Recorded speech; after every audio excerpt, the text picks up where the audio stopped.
मनुष्य धर्म, अर्थ तथा काम के फलों में लिप्त बना रहता है। धर्म, अर्थ और काम के जो फल हैं, उन फलों में लिप्त बना रहता है, वह राजसी है। जैसे कई हैं कर्मकांडी लोग हैं, बड़ा कर्म कांड में ही सकाम कर्मों में ही वो करते हैं, धार्मिक कुछ न कुछ पूजाएं करना, अनुष्ठान करवाना, और बदले में उसके फल के रूप में वो कुछ न कुछ भौतिक इच्छाएं रखते हैं। अर्थ, अर्थ के खूब सा धन कमाना है और फिर उस धन के साथ में अपने परिवार के साथ मुझे भोगना है उसको। काम, इंद्रिय तर्पण के लिए, मुझे इंद्रिय भोग के लिए व्यक्ति जो है अनेक तरह के कार्य करता है और कर्म, और फिर उसके फलों में लिप्त हो जाता है। काम में क्या है, ये पति पत्नी का संबंध जैसे है, इन संबंधों में बड़ा आसक्त रहता है वो, इसके फलों को भोगने में। जैसे उसके अलावा उसे कोई दिखता ही नहीं, मैं मेरी पत्नी बस।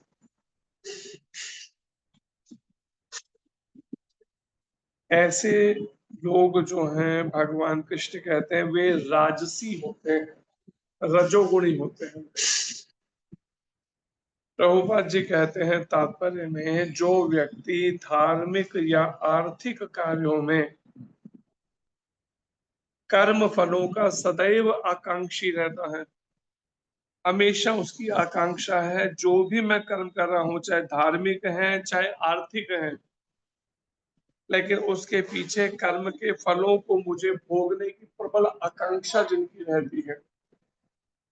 अब विचार कीजिए, भोग इस तरह के धर्म, अर्थ या काम के फलों को भोगने की जो इच्छा है जिसके मन में प्रबल, तो विचार कीजिए वो आत्मा या परमात्मा का चिंतन कहाँ से करेगा? विचार करके देखिए, संभव ही नहीं है वो चिंतन कर पाए, क्योंकि उसका ध्यान तो कहीं और ही लगा हुआ है। इतना आसक्त है वो देहात्म बुद्धि में, जो कल्पना से भी बाहर है, इतनी आसक्ति पर, जिसका एक उदाहरण ये भी है, जो इस समय जो आपस में लड़ रहे हैं, लड़ मर रहे हैं अलग अलग देश जो है, ये क्या है? देहात्म बुद्धि की चरम सीमा।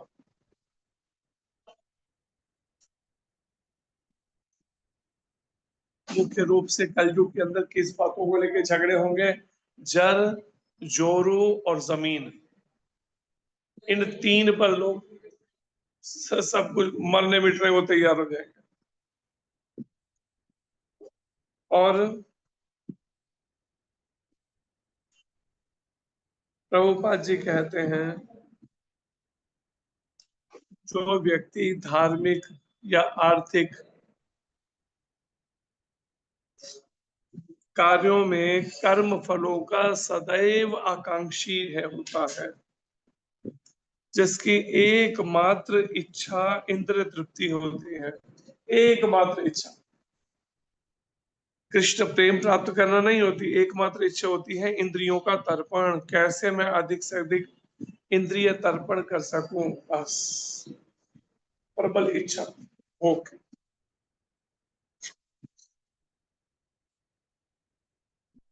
तथा जिसका मन, जीवन तथा इंद्रियां इस प्रकार संलग्न रहती हैं, मन भी, जीवन भी, इंद्रियां भी संलग्न, वह रजोगुणी होता है। इस प्रकार संलग्न रहती, किस प्रकार संलग्न? कर्म फलों को भोगने में लिप्त रहना, इस तरह से संलग्न। किन कर्म फलों को? धार्मिक, आर्थिक, धार्मिक कह लो या आर्थिक कह लो, या फिर धर्मार्थी या काम, काम वासना, जिनका मन भी इसी के लिए, जीवन भी सारा इसी में, आसक्ति में बीतता है, और इंद्रियां भी हर समय भोगमय जीवन को जीने की ही उनमें प्रबल वासना रहती है। ये सब रजोगुणी लोग हैं। और फिर भगवान कृष्ण कहते हैं, हे पार्थ, जो धृति, स्वप्न, भय, शोक, विषाद तथा मोह के परे नहीं जाती, ऐसी दुर्बुद्धि पूर्ण धृति तामसी है। जो धृति स्वप्न से परे नहीं जाती, हर समय वो स्वप्न में ही जीता है, कह लीजिए एक तरह से, खाली ख्याली पुलाव बनाना या स्वप्न की दुनिया में जीना हो। भय, हर समय भयभीत रहता है।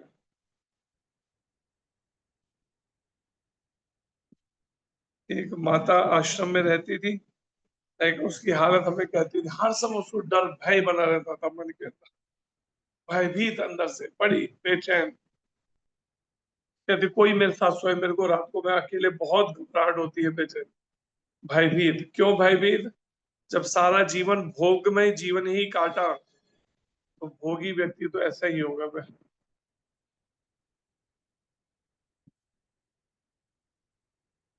स्वप्न, जिनकी धृति जो है स्वप्न, भय, शोक, हर समय मन में एक अजीब सी उदासी, अजीब सा एक दुख या शोक मन में रहना, विषाद तथा मोहों के परे नहीं जाती। शरीर और शरीर से संबंधित व्यक्तियों और वस्तुओं में मोह, विषादग्रस्त, हर समय दुखी, अशांत, विचलित, ऐसी दुर्बुद्धि पूर्ण धरती, ऐसी बुद्धि जो दुर्बुद्धि मतलब दूषित हो चुकी है पूरी तरह से, ये तामसी धरती कहलाती है।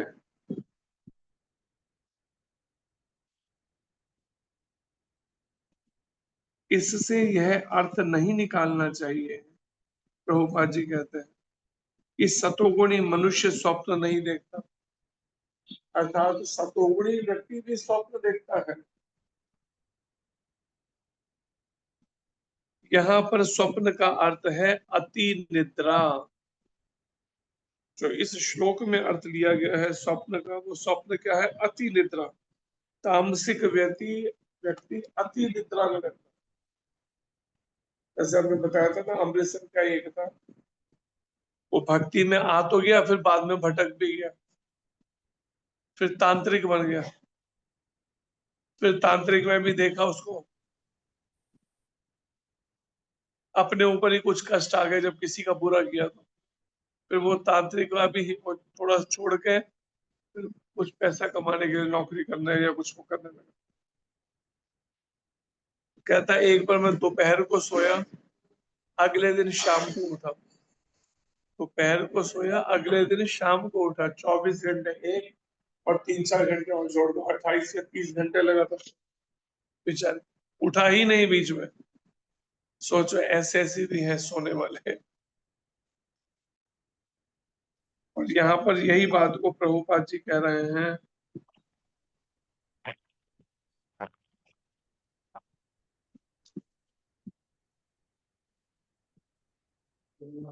यहाँ इस श्लोक में 18वें अध्याय के 35वें श्लोक में, कौन अनम्यूट हो रखा है? यहाँ पर स्वप्न का अर्थ है अति निद्रा, अत्यधिक निद्रा। स्वप्न सदा आता है, चाहे वह सात्विक हो, राजस हो या तामसी। स्वप्न तो प्राकृतिक घटना है। प्राकृतिक घटना कैसे है? जो भी हमने पूर्व में कभी कुछ देखा हो, जंगल देखा हो, कभी चिड़ियाघर गए हो, जू गए हो, तो वहां पे शेर देखा हो,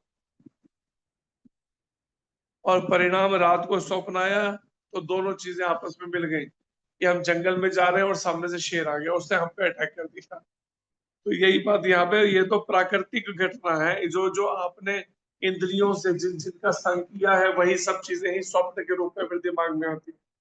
अगर इंद्रियों को कृष्ण की ओर मोड़ेंगे, तो मन में स्वप्न भी उसी तरह के ही आएंगे।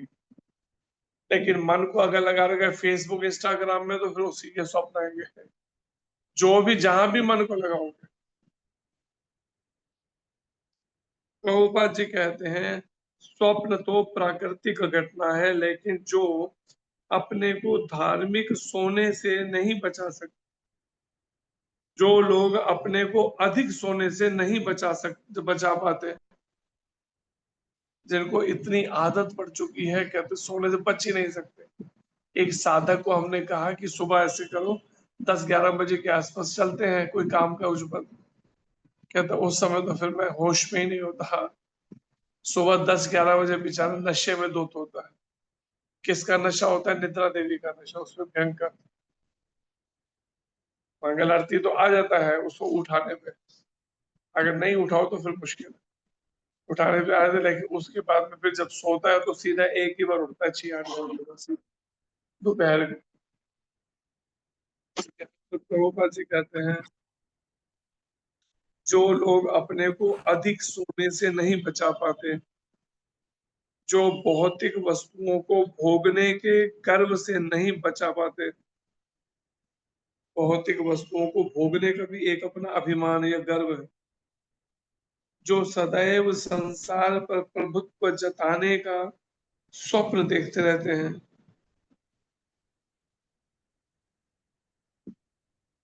और जिनके प्राण मन तथा इंद्रियां,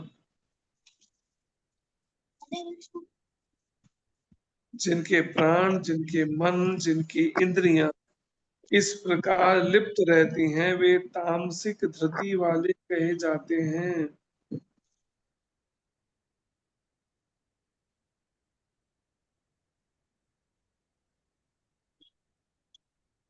आगे यहाँ पर वर्णन है,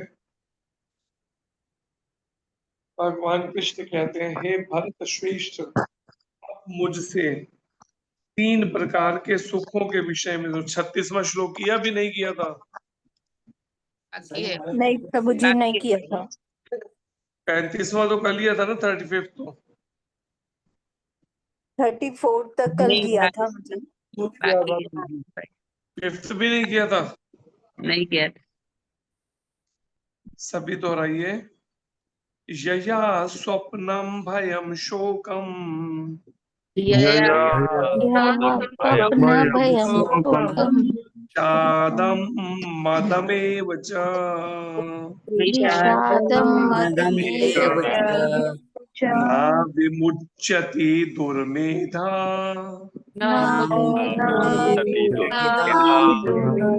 सा पार्थ तामसी।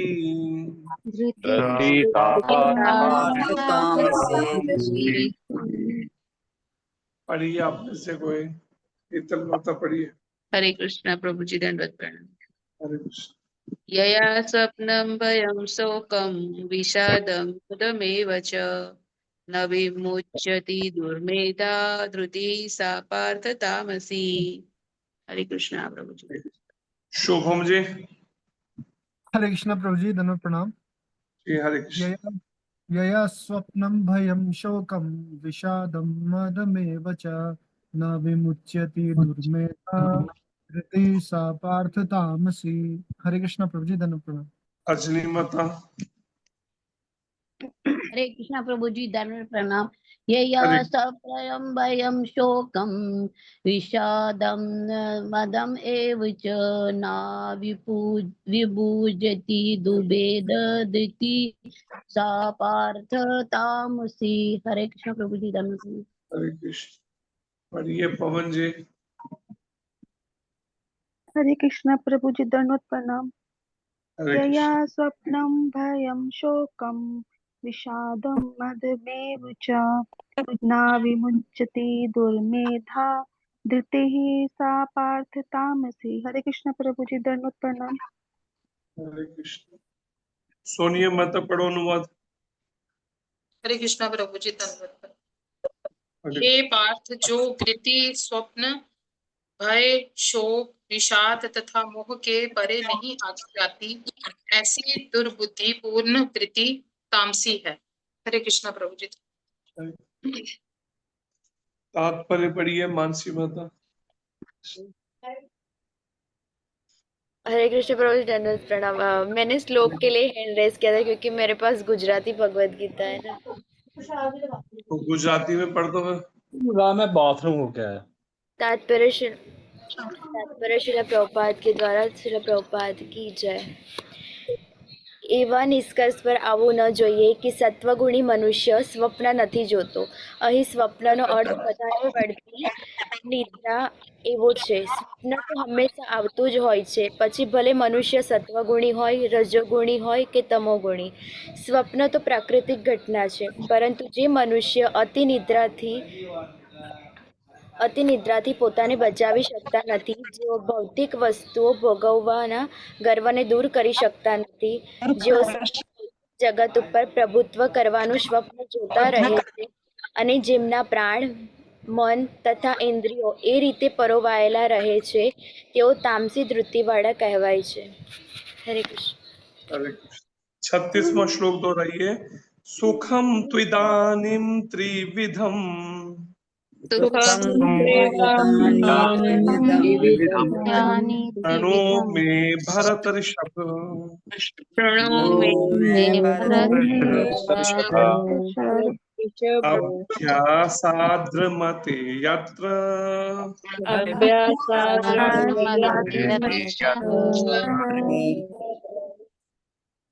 दुःखान्तं च निगच्छति। सुखं त्विदानीं त्रिविधम्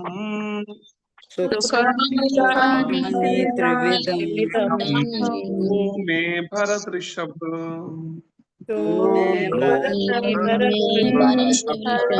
अभ्यासाद्रं ते यत्र दुःखान्तं च निगच्छति।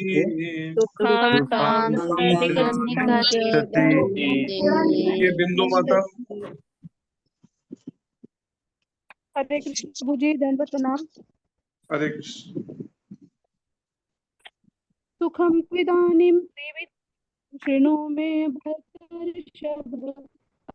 साधमते यत्र दुःखान्तं च निगच्छति। धन्यवाद प्रभु जी। हरे कृष्ण। दर्शना माता।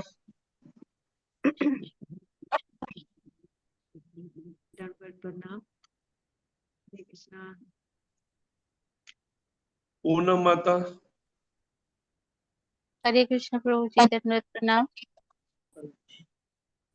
सुखं त्विदानीं त्रिविधं शृणु मे भरतर्षभ। अभ्यासाद् रमते यत्र दुःखान्तं च निगच्छति। सोनिया कुकरेजा माता। हरे कृष्ण प्रभु जी, प्रणाम प्रभु हरे जी। कृष्ण। सुखम त्वेदानीं त्रिविधं शृणु मे भरतऋषभ। अभ्यासात् रमते यत्र दुःखान्तं च निगच्छति। हरे कृष्ण। प्राण गोपाल प्रभु। हरे कृष्ण प्रभु जी, दंडवत प्रणाम। हरे कृष्ण। सुखम त्विदानीं त्रिविधं शृणु मे भरतऋषभ। अभ्यासाद् रमते यत्र दुःखान्तं च निगच्छति। हरे कृष्ण प्रभु जी, दंडवत प्रणाम। पढ़िए पवन बसवे जी। हरे कृष्ण प्रभु जी, दंडवत प्रणाम। हरे कृष्ण। सुखम त्विदानीं त्रिविधं शृणु मे भरतऋषभ। अभ्यासाद् रमते यत्र दुःखान्तं च निगच्छति। हरे कृष्ण प्रभु जी, दंडवत प्रणाम। गोकुलान जी। हरे कृष्ण गुरु जी, दंडवत प्रणाम। हरे कृष्ण। सुखम त्विदानीं त्रिविधं शृणु मे भरतऋषभ। अभ्यासाद् रमते यत्र दुःखान्तं च निगच्छति। हरे कृष्ण, दंडवत प्रणाम गुरु जी, धन्यवाद। अनुवाद पढ़िए नीतू माता। हरे कृष्णा प्रभु जी, दंडवत प्रणाम। हे हरे भरत श्रेष्ठ, अब मुझसे 3 प्रकार के सुखों के विषय में सुनो, जिनके द्वारा बद्ध जीव भोग करता है और जिसके द्वारा कभी कभी दुखों का अंत हो जाता है। हरे कृष्णा प्रभु जी। हरे तात्पर्य पढ़िए भारती माता। हरे कृष्ण प्रभु जी, धन्यवाद प्रणाम। हरे कृष्ण। तात्पर्य। जगत गुरु श्रील प्रभुपाद की जय। बद्ध जीव भौतिक सुख भोगने की बारंबार चेष्टा करता है। इस प्रकार वह चरवित चरवण करता है, लेकिन कभी कभी ऐसे भोग के अंतर्गत वह किसी महापुरुष की संगति से भवबंधन से मुक्त हो जाता है। दूसरे शब्दों में बद्ध जीव सदा ही किसी न किसी इंद्रिय तृप्ति में लगा रहता है, लेकिन जब सुसंगति से यह समझ लेता है कि यह तो एक ही वस्तु की पुनरावृत्ति है और उसमें वास्तविक कृष्ण भावनामृत का उदय होता है, तो कभी कभी वह ऐसे तथाकथित आवृत्ति मूलक सुख से मुक्त हो जाता है। हरे कृष्ण। हरे कृष्ण। यहाँ भगवान कृष्ण कहते हैं, हे भारत श्रेष्ठ, अब मुझसे 3 प्रकार के सुखों के विषय में सुनो, जिनके द्वारा बद्ध जीव भोग करता है और जिसके द्वारा कभी कभी दुखों का अंत हो जाता है। बद्ध जीव भोग करता है जिनके द्वारा ऐसे सुख, और कभी कभी दुखों का अंत हो जाता है। प्रभुपाद जी कहते हैं तात्पर्य में, बद्ध जीव भौतिक सुख भोगने की बारंबार चेष्टा करता है। भौतिक सुख जीवन भर वो इसी में लगा रहता है, बार बार सुख भोगने की अंदर जो सोच है वेस्ट, इस प्रकार वह चरवित चरवण करता है। भौतिक सुख भोग की बारंबार जो चेष्टा है बद्ध जीव की, एक बार ठोकर खाई फिर दूसरी बार प्रयास करेगा, फिर तो तीसरी बार, फिर चौथी बार।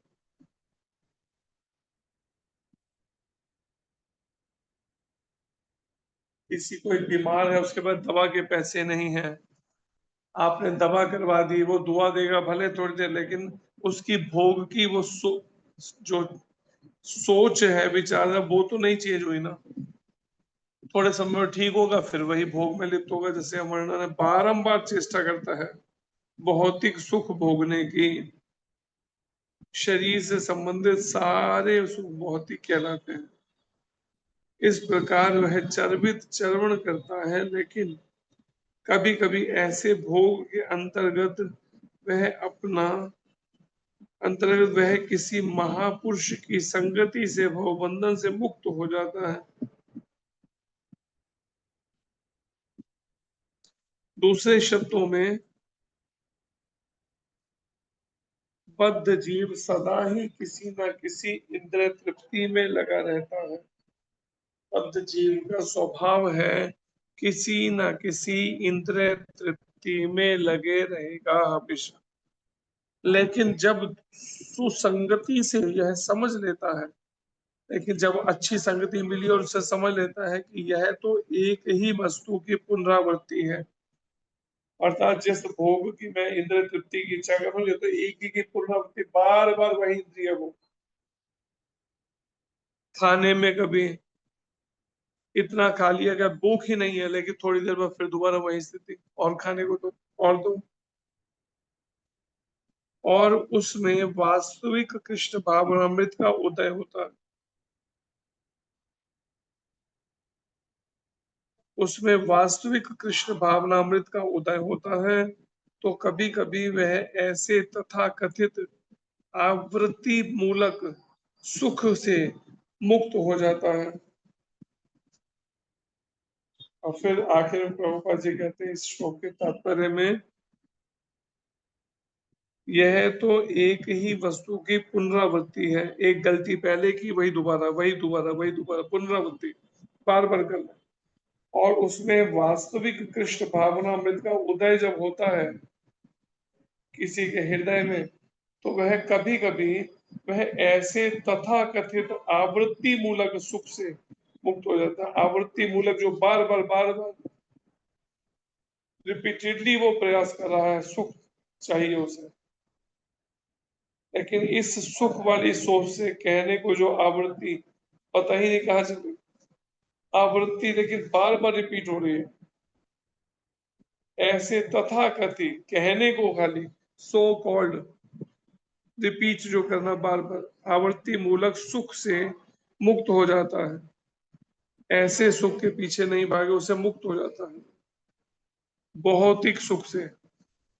जो सुख भौतिक लाभ यहाँ लाभ पर मिलता है, सोच जानती है इस तरह की,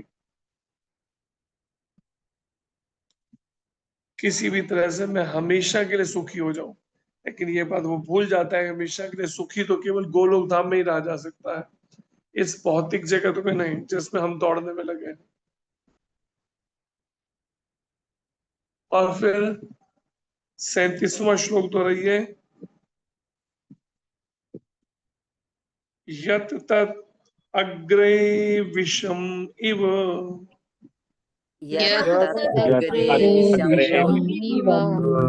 परिणामे अमृतोपमम्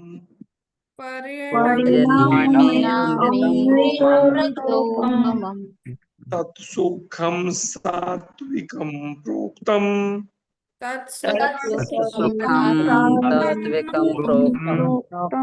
आत्मबुद्धि प्रसादजम्।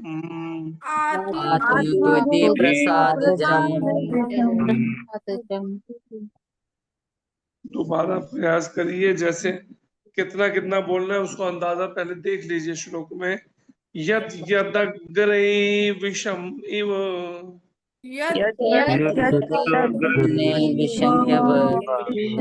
परिणामे अमृतोपमम्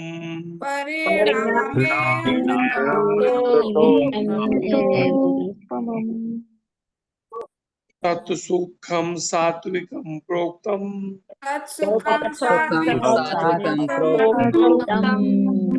बुद्धि प्रसादजम्।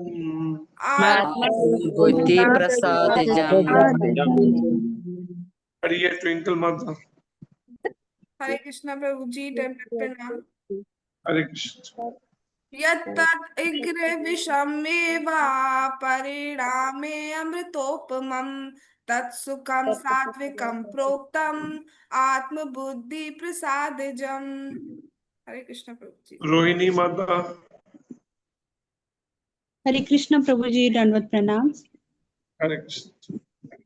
यतक्रे विषयैव परिणाम्यो अमृतोपमं तत्सुखं सात्विकं प्रोक्तम् आत्मबुद्धिं प्रसादजम्। हरे कृष्ण प्रभु जी, दंडवत प्रणाम। दीपिका माता। हरे कृष्णा माता प्रभु जी। हरे कृष्ण। यत्तदग्रे विषम इवं परिणामे अमृतोपमं तत्सुखं सात्विकं प्रोक्तम् आत्मबुद्धि प्रसादजम्। हरे कृष्ण। हरे कृष्ण।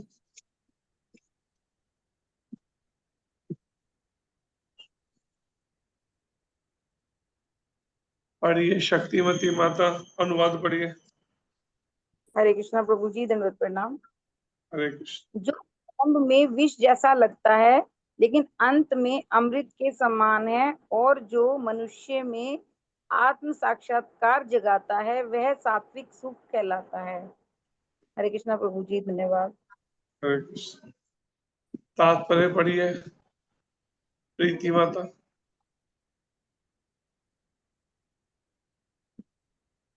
हरे कृष्णा प्रभु जी, पंचांग प्रणाम। हरे कृष्ण।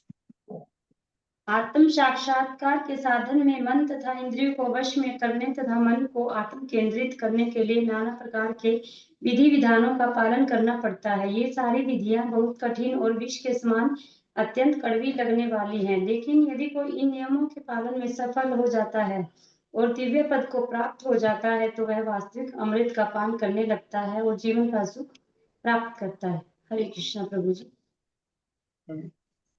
फिर भगवान कृष्ण कहते हैं, जो प्रारंभ में विष जैसा लगता है लेकिन अंत में अमृत के समान है, जो मनुष्य में आत्म साक्षात्कार जगाता है वह सात्विक सुख कहलाता है। लेकिन कैसे शुरुआत हुई है? आरंभ में विष जैसा लगता है, इसका क्या मतलब हुआ? प्रारंभ में विष जैसा लगता है, क्या मतलब है बताइए जल्दी से।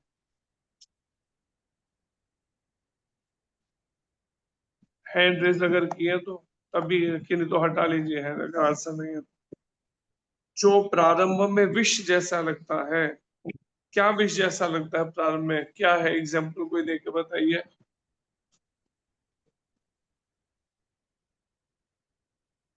बोलिए सलिश जी। हरे कृष्णा प्रभु जी, धन्यवाद प्रणाम। प्रभु जी जैसे सुबह मतलब भक्ति करने के लिए सुबह उठना पड़ता है जब के लिए, मंगल आरती के लिए, मतलब स्टार्टिंग में कठिन होता है बहुत, फिर जब टाइम हो जाता है 20-30 साल फिर अच्छा लगने लगता है। जैसे मंगल आरती है, जैसे नियमों का पालन है, 4 नियमों का पालन, या फिर जैसे आश्रम में रहना है, ऐसा लीजिए। हाँ प्रभु जी। शुरू में बड़ा कठिन लगता है आश्रम में रहना, चाहे रूखी सूखी रोटी खा के रह लेंगे, लेकिन रहेंगे स्वतंत्र ही घर पर, आश्रम में नहीं रहेंगे। मतलब आश्रम नहीं हो गया, हवा हो गया, हवा जैसे होता है ना, कोई बच्चों को डराने के लिए नहीं होता जैसे, ऐसा। क्यों? क्योंकि उसमें मेरे को अपनी आसक्ति छोड़नी पड़ेगी, जो मेरा मोह है, मेरी स्वतंत्रता पे हो सकता है कुछ अंकुश लग जाए, इसलिए वो तो विचार भी स्वप्न में भी नहीं कभी आना चाहिए मन में। तो यहाँ पर जो वर्णन है, भगवान कृष्ण कहते हैं जो प्रारंभ में विष जैसा लगता है, इंद्रियों पे संयम का पालन बड़ा कठिन लगता है, लेकिन अंत में अमृत के समान, उसके फल जो होता है फिर अमृत के समान होता है उसको। और जो मनुष्य में आत्म साक्षात्कार जगाता है, मनुष्य में क्या सोच जागती है? आत्म साक्षात्कार, वह सात्विक सुख कहलाता है।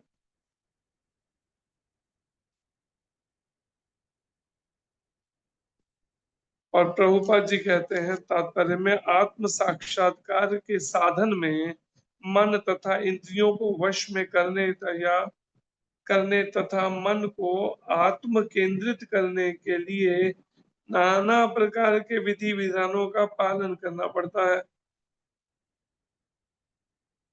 मन को आत्म केंद्रित करने के लिए नाना प्रकार के विधि विधानों का पालन करना पड़ता है। विचार कीजिए, मन को अपने ही आत्मा के चिंतन में लगाने के लिए कैसा अभ्यास चाहिए। नाना प्रकार के विधि विधान है, जिनमें से 4 नियम प्रभुपाद जी ने बताए: no meat eating, no intoxication, no illicit sex and no gambling. आत्म साक्षात्कार के साधन में मन तथा इंद्रियों को वश में करने तथा मन को आत्म केंद्रित करने के लिए नाना प्रकार के विधि विधानों का पालन करना पड़ता है।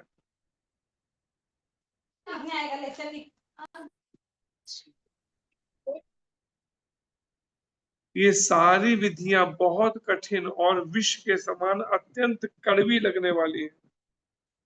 ये विधि विधानों का पालन करना, ब्रह्म मुहूर्त में 4 बजे से पहले पहले बिस्तर छोड़ना, और वो भी अगर सर्दी के दिनों में, तो देखिए फिर क्या हालत होती है उस समय बिस्तर छोड़ने।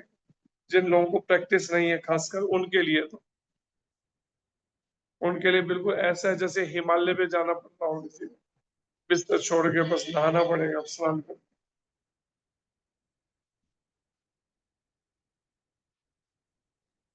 ये सारी विधियां बहुत कठिन और विष के समान अत्यंत कड़वी लगने वाली हैं, लेकिन यदि कोई इन नियमों के पालन में सफल हो जाता है, अगर सफल हो जाता है इन नियमों के पालन में और दिव्य पद को प्राप्त हो जाता है, तो वह वास्तविक अमृत का पान करने लगता है और जीवन का सुख प्राप्त करता है। वास्तविक अमृत का पान करने लगता है, दिव्य पद को जब प्राप्त हो जाए और जीवन का सुख प्राप्त करता है। विचार कीजिए इस बात से कि आत्म साक्षात्कार के साधन में मन तथा इंद्रियों को वश में रखना कितना आवश्यक है। अन्यथा कितना भी वो प्रैक्टिस करता रहे आत्म केंद्रित करने की अपने,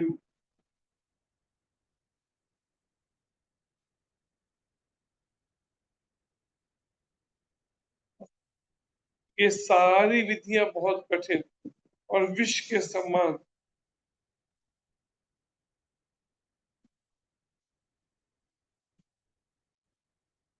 ये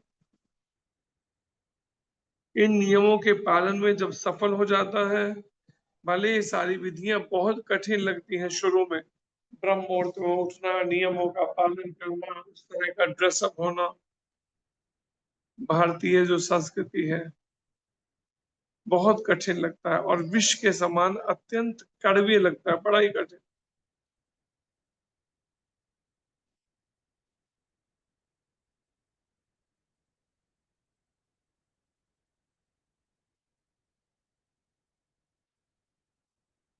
लेकिन यदि कोई इन नियमों के पालन में सफल हो जाता है और दिव्य पद को प्राप्त हो जाता है, तो वह वास्तविक अमृत का पान करने लगता है।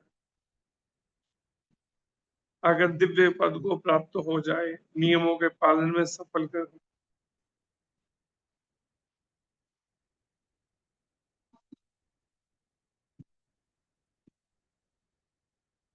तो जीवन का जो सुख है उसे प्राप्त करता है। क्या है जीवन का सुख? किस जीवन के सुख को प्राप्त करता है? बोलिए सोनिया शर्मा माता, किस जीवन के सुख को प्राप्त करता है? और उसका अनम्यूट नहीं होगा, उसका घंटा भर लगेगा उसको अनम्यूट करने का। तो यहाँ पर विचार करके देखिए,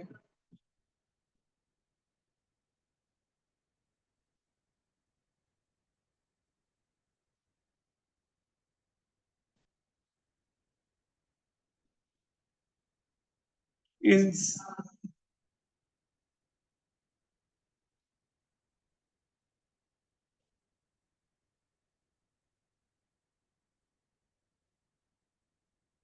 तो यहाँ पर वर्णन प्रभुपाद जी कहते हैं, जो वास्तव में चाहता है जीवन का सुख प्राप्त करना, उसे अपने आस्था के प्रति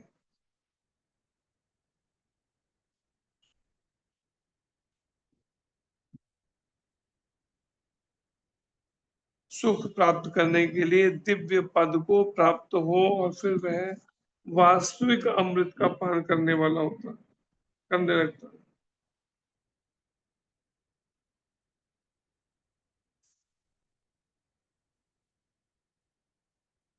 इसलिए एक पंक्ति में गुरु महाराज समझाते हुए भी कहते हैं, जो सुख को, यहाँ सुख की बात हो रही है, जीवन का सुख प्राप्त करता है, लेकिन कौन? जो सुख को चाहे सदा शरण राम की ले, जो सुख को चाहे सदा शरण कृष्ण की ले।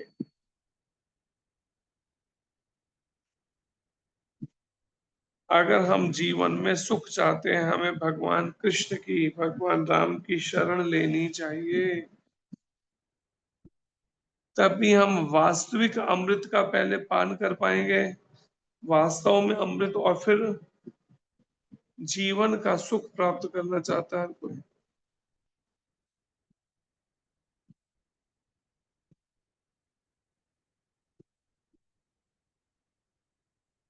इस बात से यह समझिए, अन्य सब कहते हैं ना महाराज, एक बात, एक सहारा राम का, एक सहारा श्याम का, भजन बिना ओ जीवन तेरा, है पगले किस काम का। एक सहारा राम का, एक सहारा श्याम का। इस बात को विचार करके देखिए, अगर जब तक राम और कृष्ण की शरण नहीं लेते, भगवान कृष्ण भगवान राम की, तब तक अभी छुटकारा नहीं होगा, तब तक भवबंधन से।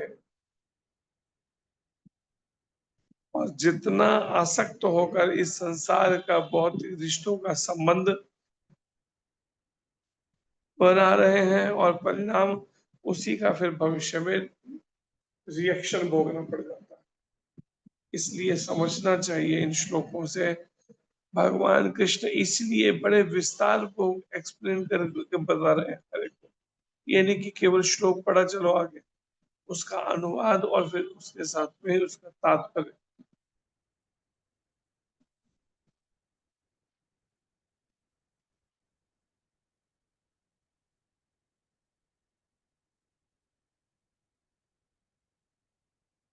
इसलिए विचार करना चाहिए इस बात।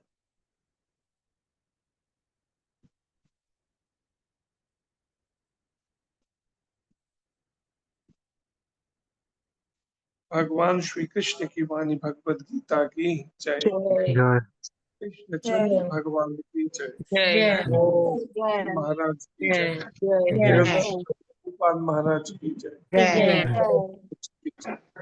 जय अनंत कोटि वैष्णव वृंद के जय। जय ताई और भी मनते हैं।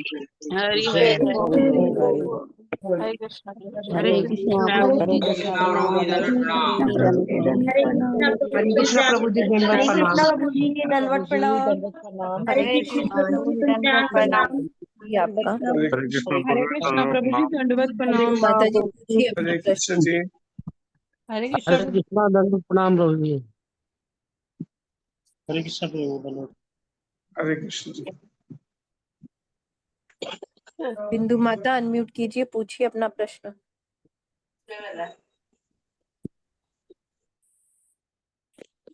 हरे कृष्ण प्रभु जी दंडवत प्रणाम। हरे कृष्ण माता जी दंडवत प्रणाम। हरे कृष्णा दंडवत प्रणाम। प्रभु जी जैसे 34 और 35 श्लोका में धृति शब्द आया है, तो कल के श्लोका में बुद्धि जच रहा था, लेकिन आज के श्लोका में वो बुद्धि के बजाय मन की स्थिति अगर हो तो वैसा चल सकता है क्या? इसमें मन की स्थिति नहीं, धृति का मतलब जो बताया था ना, दृढ़ संकल्प। दृढ़ संकल्प का मतलब ये भी कह सकते हैं, दूसरे अर्थों में ये भी समझ सकते हैं कि जब हम किसी कार्य में हम बड़े निपुण हो जाते हैं या उसकी ऐसी अवस्था जिसे कहते हैं गूढ़ापन, ऐसी अवस्था को प्राप्त होना उसे कहा जाता है। जैसे प्रभु जी यहाँ पर लिखा हुआ 35 श्लोका में, जो धृति स्वप्न भय शोक विषाद तथा मोह से परे नहीं जाती, ऐसी दुर्बुद्धि पूर्ण धृति तामसी है। तो बुद्धि को ऑलरेडी उन्होंने इंडिकेट किया हुआ है, तो फिर धृति मन की स्थिति के मैंने अपने हिसाब से समझा।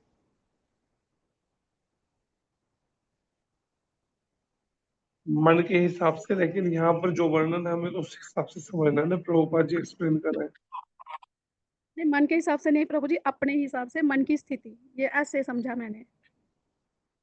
तो अपने हिसाब से तो कुछ भी नहीं चल सकता ना, वो तो चलेगा तो शास्त्र में जो वर्णन है गीता के अनुसार, भागवत के अनुसार, वेदों के अनुसार, लेकिन अपने अनुसार नहीं चल सकता ना, क्योंकि हर एक के विचार ही अलग अलग हैं। लेकिन भगवान का तो एक है, सत्य एक होता है, झूठ कई होते हैं। प्रभु जी, और साथ में प्रभु जी जो चरवण था वो कुछ क्लियर समझ नहीं आया, थोड़ा सा क्लियर कर देंगे चर्वित उसको। श्रवण है मतलब चबाए हुए को दोबारा चबाना, एक बार किसी चीज को भोगने के बाद फिर दोबारा उसी वस्तुओं को भोगने की इच्छा करना बार बार। कि पहली बार भोगा तो देखा कोई कुछ भी बदले में नहीं मिला, हाँ अपने ही मन को और अधिक मैला कर लिया।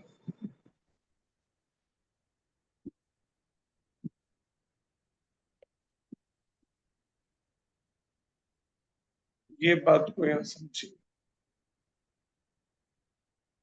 जी प्रभु जी, धन्यवाद प्रभु जी, कोटि कोटि धन्यवाद प्रभु जी। हरे कृष्णा।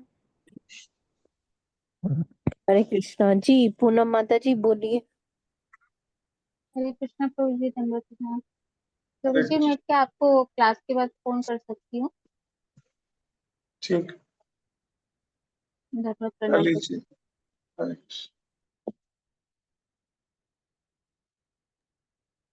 हरे कृष्णा जी। निशा माता जी बोलिए।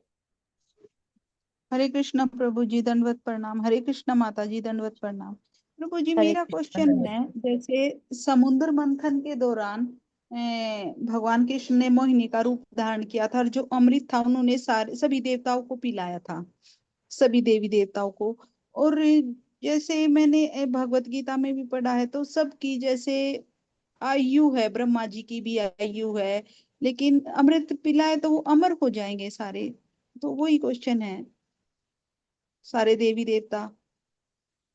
अमृत का मतलब ही यही होता है, तो फिर उनका प्रभु जी उनकी अमर हो आयु जाना। निश्चित, तो फिर इनकी आयु निश्चित है, जैसे ब्रह्मा जी की भी आयु है, इंद्र जी की भी आयु निश्चित है, तो फिर ये कैसे है? वो बद्ध जीवों की तरह जन्म नहीं लेंगे। अगर वो जन्म लेंगे कभी, या तो भगवान की लीला में सहयोग करने के लिए, या भगवान के आज्ञा में उनके उस कार्यों में सहयोग करने के लिए, ना कि इस तरह से जन्म लेंगे जैसे समाज की हालत है, हर समय विषय भोग के प्रति मन। इस बात को विचार कर सकते हैं। ठीक है जी, हरे कृष्णा प्रभु जी, धन्यवाद। हरे कृष्ण। हरे कृष्णा जी, बहुत बहुत धन्यवाद प्रभु जी आपका। हरे कृष्णा। वांछा कल्पतरुभ्यश्च कृपा सिन्धुभ्यैव दानां पावनेभ्यो वैष्णवेभ्यो नमो नमः। प्रभु जी की जय। जय प्रभु जी की जय। जगद्गुरु श्रील प्रभुपाद की जय। पूर्ण वैष्णव वृंद की जय। हरे कृष्ण। हरे कृष्णा प्रभु जी, दंड प्रणाम। हरे कृष्णा प्रभु जी, दंडवत प्रणाम। हरे कृष्णा प्रभु जी, दंडवत प्रणाम। हरे कृष्ण प्रभु जी, हरे दंडवत कृष्णा प्रणाम। प्रभु जी, दंडवत प्रणाम।